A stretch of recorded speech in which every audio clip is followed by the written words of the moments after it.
வணக்கங்களுடன் இன்றைய முக்கிய செய்திகள். நாகையில் இன்று அரசு மற்றும் பல்வேறு நிகழ்ச்சிகளில் கலந்து கொள்வதற்காக தமிழக முதலமைச்சர் மு க ஸ்டாலின் நேற்று நாகை வந்தார்.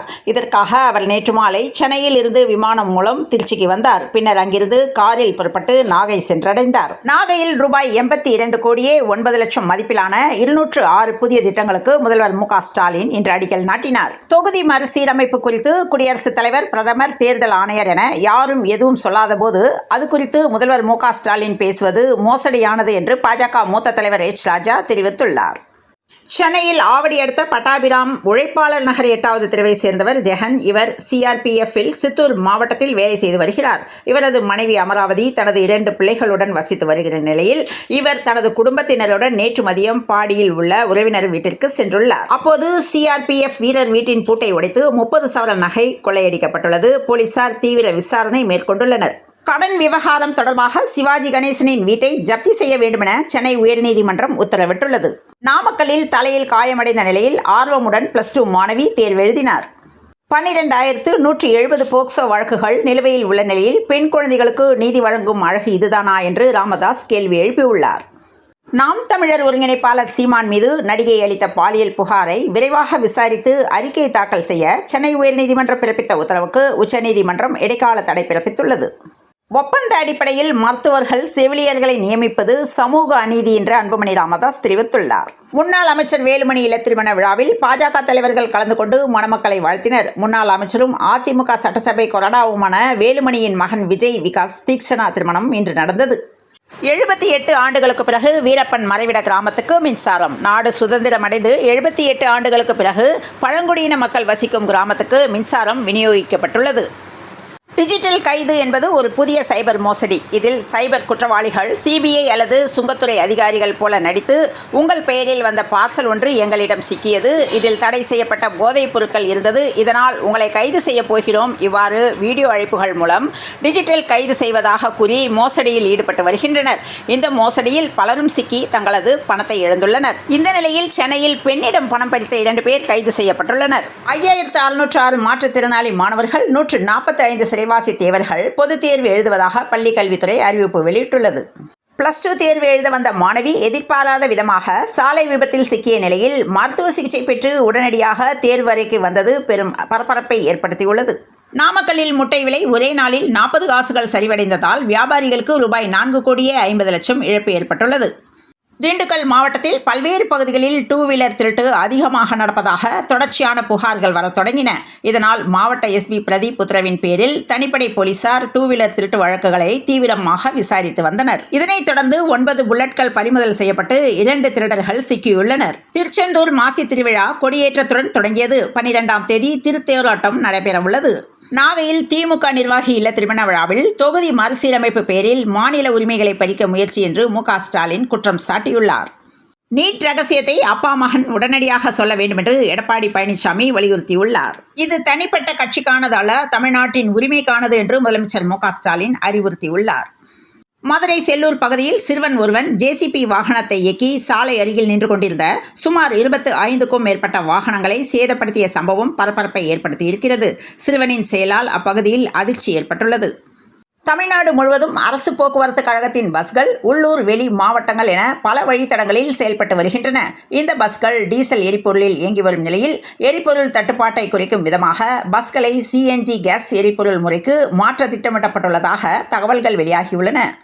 இந்திய ஆதிக்க எதிர்ப்பின் அவசியம் குறித்து கழக உடன்பிறப்புகளுக்கு முதலமைச்சர் 6வது மடல் எழுதியுள்ளார். திமுகவுக்கு எதிர்க்கட்சிகள் கொடுக்கும் குடைச்சல்கள் போதாதென்று இப்போது உள்ளாட்சி அளவில் கூட்டணி கட்சிகளும் ஆங்காங்கே குடைச்சல் கொடுக்க ஆரம்பித்துவிட்டன. அதற்கு உதாரணம், அண்மையில் கோவை மாமன்ற கூட்டத்தில் காங்கிரஸ் உள்ளிட்ட திமுக கூட்டணி கட்சி கவுன்சிலர்கள் போர்க்கொடி உயர்த்தியுள்ளனர். நீலகிரி மாவட்டம் குன்னூரில் 8ஆம் வகுப்பு மாணவி வளர்ப்பு தந்தையால் பாலியல் பலாத்காரம் செய்யப்பட்ட சம்பவம் அதிர்ச்சியை ஏற்படுத்தியுள்ளது. மகளிடம் 3வது கணவர் செய்த அசிங்கத்தை விஷயம் தெரிந்தும் கண்டுகொள்ளாத தாயால் பெரும் பரபரப்பு ஏற்பட்டுள்ளது. ரயில் நிலையத்தில் உள்ள ஹிந்தி எழுத்துக்களை அழிக்கிறீர்களே, ரூபாய் நோட்டில் உள்ள ஹிந்தி எழுத்துக்களை அழிக்க வேண்டியது தானே என்று சில அதிமேதாவிகள் அதிக பிரசங்கித்தனமாக கேட்டார்கள். நாங்கள் ஏன் நடுராத்திரியில் சுடுகாட்டுக்கு போக வேண்டுமென முதல்வர் ஸ்டாலின் கேள்வி எழுப்பியுள்ளார். தமிழ்நாட்டில் இந்தி திணிப்பு குறித்து நடந்து வரும் சர்ச்சைக்கு மத்தியில் ஜோஹோவின் தலைமை நிர்வாக அதிகாரி ஸ்ரீதர் வேம்பு தமிழ்நாட்டில் இந்தி கல்வியில் வளர்ந்து வரும் பிளவை சுட்டிக்காட்டி எக்ஸ் தளத்தில் பதிவிட்டுள்ளார். வேலையில் முன்னேற்றத்திற்கு ஹிந்தி தேவை என்ற ஸ்ரீதர் வேம்புவின் பதிவுக்கு எதிர்ப்பு தெரிவிக்கப்பட்டுள்ளது. மதுரை மாவட்டத்தை சேர்ந்த சாமானிய குடும்பத்து பெண்ணின் திருமணத்துக்கு முதலமைச்சர் வாழ்த்து அனுப்பி வைத்த சம்பவம் மணமக்கள் குடும்பத்தினரை ஆச்சரியப்படுத்தியுள்ளது. படிக்க வேலையில் சேர உதவிய முதல்வர் திருமணத்திற்கும் வாழ்த்தியுள்ளார் என்று மணப்பெண் நெகிழ்ச்சி அடைந்துள்ளார். சிகரம் தொடுங்கள் என்று பொதுத் தேர்வு எழுதும் மாணவர்களுக்கு நடிகர் விஜய் வாழ்த்து தெரிவித்துள்ளார். நெல்லையில் தொடர் மழையால் அறுவடைக்கு தயாரான நெற்பயிர்கள் சேதமடைந்ததால் விவசாயிகள் கவலையுற்றனர். கோவை மாவட்டத்தில் பெண்களை குறிவைத்து செயின் பறிக்கும் சம்பவம் அதிகரித்து வருகிறது. வெளி மாவட்ட இளைஞர்கள் தொடங்கி காவல்துறை அதிகாரி வரை பலர் இந்த குற்றத்துக்காக கைது செய்யப்பட்டுள்ளனர். அந்த வகையில் செயின் பறிப்பில் ஈடுபட்ட 2 பெண்களை பீளமேடு போலீசார் கைது செய்துள்ளனர். போலீசார் விசாரணை மேற்கொண்டதில் வயதான பெண்களை குறிவைத்து செயின் பறிக்கிறோம் என்று கையும் களவுமாக சிக்கிய 2 பெண்கள் வாக்குமூலம் கொடுத்துள்ளனர். கிளாம்பாக்கம் பேருந்து முனையத்திலிருந்து சென்னையின் பல்வேறு பகுதிகளுக்கு செல்ல கூடுதலாக 104 பேருந்துகள் 816 பயண நடைகளில் இயக்கப்படும் என மாநகர போக்குவரத்து கழகம் அறிவித்துள்ளது. பெண்களுக்கு எதிரான மற்றும் பள்ளி மாணவிகளுக்கு எதிரான பாலியல் கொடுமைகள் தொடர்பாக அதிகப்படியான புகார்கள் எழுந்து வருகிறது. இந்த நிலையில் ஓசூரில் வீடு புகுந்து சிறுவர்கள் பாலியல் தொல்லை கொடுத்த சம்பவம் அதிர்ச்சியை ஏற்படுத்தியிருக்கிறது. ஐயா வைகுண்டரின் 193வது அவதார தினத்தில் விருதுநகர் மாவட்டத்துக்கு விடுமுறை அளித்து மதுக்கடைகளை மூட வேண்டுமென தமிழக பாஜக தலைவர் அண்ணாமலை வலியுறுத்தியுள்ளார். ஹிந்தி திணிப்பு, நிதி பகிர்வில் பாரபட்சம், தொகுதி மறுசீரமைப்பில் அநீதி ஆகியவை தொடர்பாக மத்திய அரசை கண்டித்து அனைத்து சட்டசபை தொகுதிகளிலும் பொதுக்கூட்டம் நடத்தப்படும் என துணை முதல்வர் உதயநிதி தெரிவித்துள்ளார். புகார்கள் எதிரொலி காரணமாக பதிவுத்துறையில் மாற்றம். மத்திய சென்னை பதிவு மாவட்ட உதவி ஐஜி, திருப்பத்தூர் மாவட்ட பதிவாளர் மற்றும் சார் பதிவாளர் உள்ளிட்டோர் இடமாற்றம் செய்யப்பட்டுள்ளனர். சென்னை குடிநீர் தேவைக்காக கிருஷ்ணா நீர் பராமரிப்பு கட்டணத்தை செலுத்த தமிழக அதிகாரிகள் ஆந்திரா செல்ல உள்ளனர். நிதி நிறுவன மோசடி வழக்குகளில் சிக்கிய முக்கிய இயக்குநர்கள் பலர் வெளிநாடுகளுக்கு தப்பி சென்று விட்டதால் விசாரணையில் தேக்கம் ஏற்பட்டு பாதிக்கப்பட்ட முதலீட்டாளர்களுக்கு பணம் திரும்ப கிடைக்காத நிலை ஏற்பட்டுள்ளது. இந்தியை தாய்மொழியாக கொண்டவர்கள் மும்மொழி கொள்கையை ஏற்கவில்லை என விசிக தலைவர் திருமாவளவன் தெரிவித்துள்ளார். பாதாள சாக்கடை திட்டம் வாயிலாக சேகரிக்கப்படும் கழிவுநீரை சுத்திகரித்து மறுபடியும் பயன்படுத்துவது குறித்து 6 நகரங்களில் ஆய்வு செய்ய தமிழக அரசு நடவடிக்கை எடுத்துள்ளது. சென்னை பெரியார் அரசு மருத்துவமனையில் ஒப்பந்த அடிப்படையில் மருத்துவர்கள், செவிலியர்களை நியமிக்கக்கூடாது என்று அரசு மருத்துவர்கள் வலியுறுத்தி வருகின்றனர். தெற்கு ரயில்வேயில் சென்னை, கூடூர், அரக்கோணம், ஜோலார்பேட்டை மற்றும் சேலம், கோவை ஆகிய வழித்தடங்களில் மணிக்கு 160 கிலோமீட்டர் வேகத்தில் ரயில்களை இயக்குவதற்கான கட்டமைப்பு பணிகள் தொடங்கப்பட்டுள்ளன. பயணிகள் வசதிக்காக சென்னை சென்ட்ரல் ஆவடி மின்சார ரயில் சேவை உட்பட 4 மின்சார ரயில் சேவைகள் அறிமுகப்படுத்தப்பட்டுள்ளன. இந்த ரயில்களின் சேவை இன்று முதல் அமல்படுத்தப்பட உள்ளது. நான் பாலியல் தொழிலாளியா சீமான், என் பாவம் உங்களை சும்மா விடாது என நடிகை விஜயலட்சுமி தெரிவித்துள்ளார். மக்களவை தொகுதி மறுசீரமைப்பு எந்த அடிப்படையில் நடைபெறும் என்பது குறித்து மத்திய அரசு விளக்கமளிக்க வேண்டும் என்று நாடாளுமன்ற திமுக குழு தலைவர் கனிமொழி வலியுறுத்தியுள்ளார். தமிழகத்தில் 4 ஆண்டுகளில் 250 ஆசிரியர்கள் போக்சோ வழக்கில் கைது செய்யப்பட்டு பணியிடை நீக்கம் செய்யப்பட்டுள்ளதாக முன்னாள் அமைச்சர் KC வீரமணி குற்றம் சாட்டியுள்ளார்.